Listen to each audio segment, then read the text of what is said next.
Welcome back. So we are in the last of the features, at least in reference to the TP-Link basic menu, so which is parental controls. So parental control primarily focuses on device restriction through MAC address, time-based controls, and a decent website blocking. So the parental controls have a heart icon here. So basically your parents care for you, so that basically they are the home internet admins. So basically they care about you and put in some effective time to use the home internet and create some content restriction or some restriction to some sites that you can go. But if we go back to networking reality and put in some best practice, and if of course the budget allows, we would like to decouple our network security, wherein the features should be spread out through multiple devices or even through some software installations. For example, you could have the TP-Link router handle as the internet router and its NAT functions. Then in a Soho model architecture, let's say you could have from MikroTik, since we are more discussing on Soho line. So find some Soho model from MikroTik to handle the parental control portion. So MikroTik has this kid control that allows administrators to create profiles for each child or device and set internet access schedules, controlling when and how long the internet is available each day of the week. Now, you could also have a FortiGate firewall. Yeah, I know it's a stretch, but there are some entry models that you could choose from that could obviously provide parental controls by enabling features such as web filtering, DNS filtering, safe search enforcement, and application control. And there are more features that further exceed what the typical parental control can do. And for the end user devices, you could have, for example, if you go with the FortiGate line or Fortinet line, you could have a FortiClient endpoint security software, which also provides some parental control filtering. Or if you are not into the FortiGate lines, you could have some software such as Broadcom Semantic Blue Coat Web Security Service that enables administrators, or in our home premises, our parents, to block web content based on categories such as adult content, gambling, violence, or social media in a manner similar to parental controls. Alright, we go back here to our TP-Link. So under basic, you have parental controls. So you have the parental control section, toggle switch. So obviously you can on and turn off. There is a question mark here, a help or a readme for you. So you could have parental controls to toggle on. You could have the effective time, and you have the scan through the connected devices through the device and Mac, and you have also content restriction that we can check later. So this could give you some guides to what is this parental control feature in our TP-Link. So it's a no rocket science, just simply turn it on, and that will turn on the parental controls and its features later on. Obviously, content restriction has its own toggle switch also that we can turn on later. So under the parental controls, so you have the devices under parental controls. So first will be the effective time, which is based on the time of the router, which you could set to the advanced settings, time settings. Just a quick peek on the advanced menu and the time settings. So you go advanced, system tools, time settings, and you could set your time zone, and you could have your network time protocol as well, server 1, server 2, or you could get it from PC or get from the internet, and you could click save.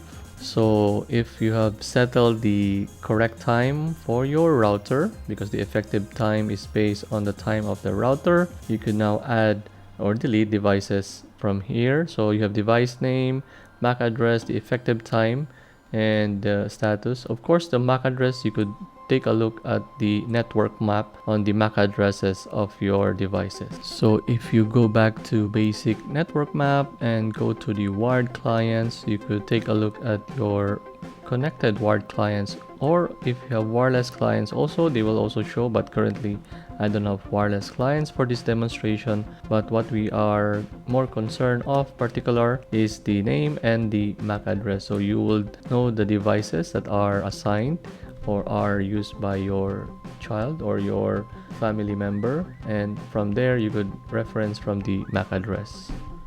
Of course, the tricky portion is if there is MAC address randomization that is enabled on the device. So you need to consider it because it will affect the rules that will be applied to that device. So it will be in a way inconsistent when there are those particular software features on the devices of your family members. So it's time for us to add, and when you click add, you could put in the device name, MAC address, of course if you have the list, or else you could scan. So if you click scan, you'll notice that based on the network map, you'll have this PC that is currently connected to this router, and you can have the operation as to add.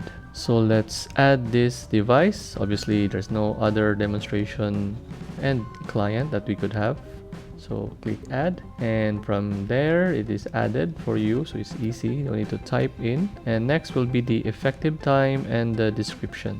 So next is to click this effective time icon, and it will open this calendar. So from Sunday to Saturday, from 0-100 hours to 2400 hours, you have the effective time below. I'm doing maximize so this video will be more clearer to you. There is OK and reset if we minimize this resolution. So OK and reset for us to accept the changes that we will put in here as for our effective time. So what you can do is simple. Obviously select the time that you would want. So for example, let's say we would only allow as an effective time Saturday and Sunday or weekends. So let's say from 8 a.m. so down to, let's say, 2100 hours or perhaps 22. And similarly on Sunday as well, 8 to 22. And you don't allow, for example, you don't allow for Monday to Friday as the effective time. So we'll click OK on this. So I did lower the zoom so you could see that there is an OK button here, or perhaps not, then click OK, and you could now click save. So for example, on description, allow only weekends, or I could not type anymore, so maybe weekends only, and click save. So of course, other remaining operation is to disable, or you could also enable back. You could modify and modify the effective time, and from there reset the time as well, or change or add more applicable time.